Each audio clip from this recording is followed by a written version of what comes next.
चेली नेपाल जुन हाम्रो भरतपुरमा रहेछ त्यसबाट चाहिँ हाम्रो नानीहरू चितवनका चाहिँ धेरै पालिकाहरू र गोर्खाको सिरानचोक गरी धेरैवटा चाहिँ विद्यालयहरूमा उहाँहरू जाने र स्पोन्सरहरूले उहाँ प्रतिनिधि वा आफै आएर आज नानीहरूसँग अन्तर्वार्ता लिने उहाँहरूको चाहिँ थ्याङ्क यू लेटरहरू चाहिँ बुझ्ने केही केमहरू खेलाउने लगायतको कार्यक्रम गर्नुभएको छ।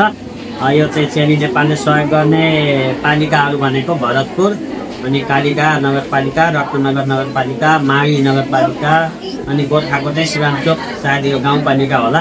यिनीमा रहेका विद्यार्थीहरूमध्ये चेलीहरू नानीहरूलाई गर्ल्सहरूलाई चाहिँ सहयोग गर्नुभएको रहेछ। हाम्रो चाहिँ कालिकामा यो भीमोदय अनि सहपुर, जनहित, चतुर्मुखी, भैरौली, जेठग्राम, पृथ्वीमावि, मकवान र बनपट्टाको चाहिँ अहिले त्यहाँ छैन, बनपट्टा पनि हो। यिनी विद्यालयहरूका नानीहरू लाभान्वित हुनुभएको छ भन्ने हाम्रो चाहिँ चेली नेपाल संस्थाको प्रतिनिधिबाट जानकारी भयो।